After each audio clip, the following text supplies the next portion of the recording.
നമസ്തേ. പുതിയൊരു വീഡിയോയിലേക്ക് ഏവർക്കും സ്വാഗതം.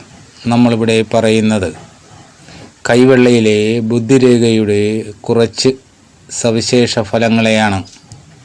നിങ്ങൾ ആദ്യമായിട്ടാണ് ഈ ചാനൽ കാണുന്നതെങ്കിൽ ഒന്ന് സബ്സ്ക്രൈബ് ചെയ്യണേ.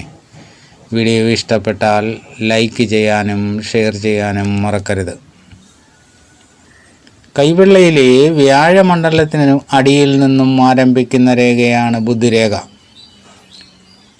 തലച്ചോറിൻ്റെ പ്രവർത്തനവുമായി ബന്ധമുള്ളതുകൊണ്ട് ഇതിനെ ഹെഡ്ലൈൻ എന്നും പറയുന്നു.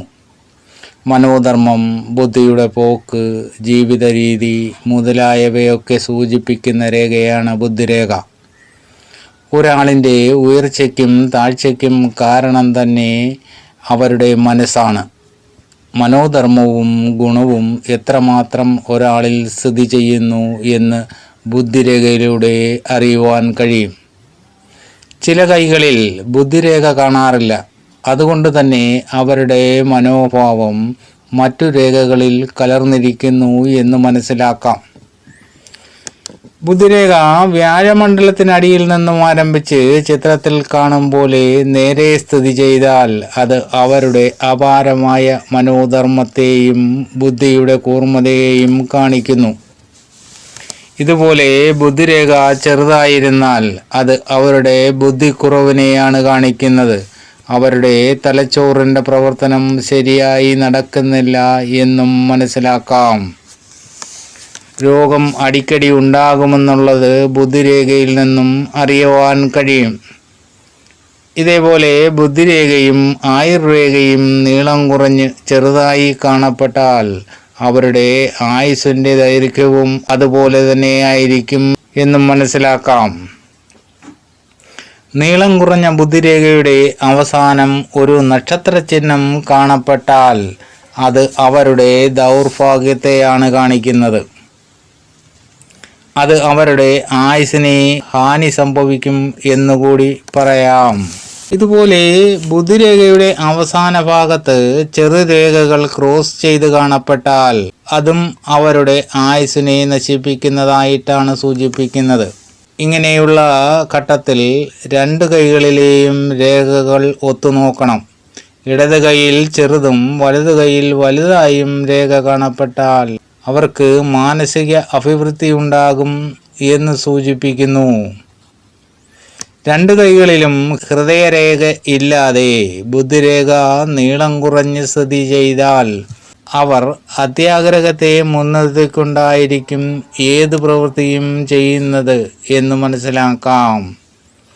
ബുദ്ധിരേഖയിലെ കുറ്റങ്ങളും കുറവുകളും അത് അവരുടെ മനസ്സിൻ്റെ സങ്കടനിലയെ കാണിക്കുന്നു. ബുദ്ധിരേഖ പടിപടിയായി നേർത്തും ഒടുവിൽ അഗ്രം കൂർത്തും കാണപ്പെട്ടാൽ അവർ സൂക്ഷ്മബുദ്ധിയുള്ളവരായിരിക്കും. ഏത് സംഗതിയും എളുപ്പത്തിൽ മനസ്സിലാക്കും. ആരെങ്കിലും തന്നെപ്പറ്റി കുറ്റം പറയുകയാണെങ്കിൽ അത് അവർക്ക് സഹിക്കാൻ പറ്റുന്ന കാര്യമല്ല.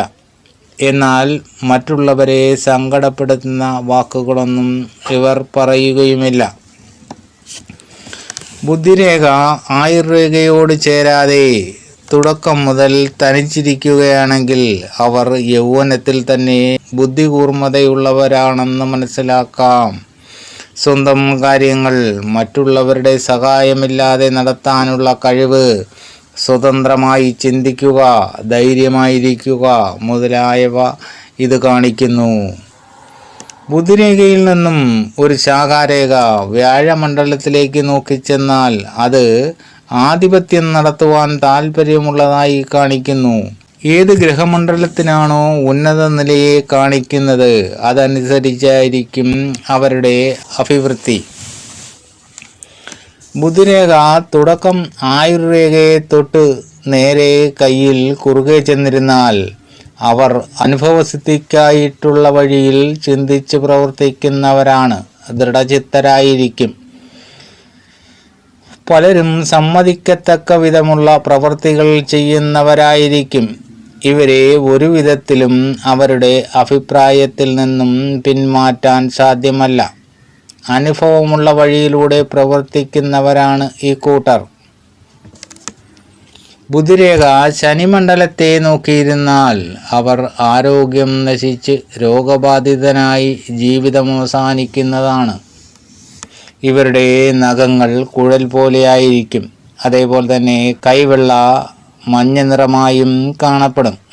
കൈവെള്ളയിലെ ബുദ്ധിരേഖയുടെ കുറച്ച് സവിശേഷതകളാണ് ഇവിടെ പറഞ്ഞത്.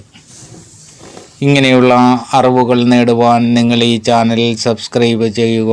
വീഡിയോ ഇഷ്ടപ്പെട്ടാൽ ലൈക്ക് ചെയ്യാനും ഷെയർ ചെയ്യാനും മറക്കരുത്.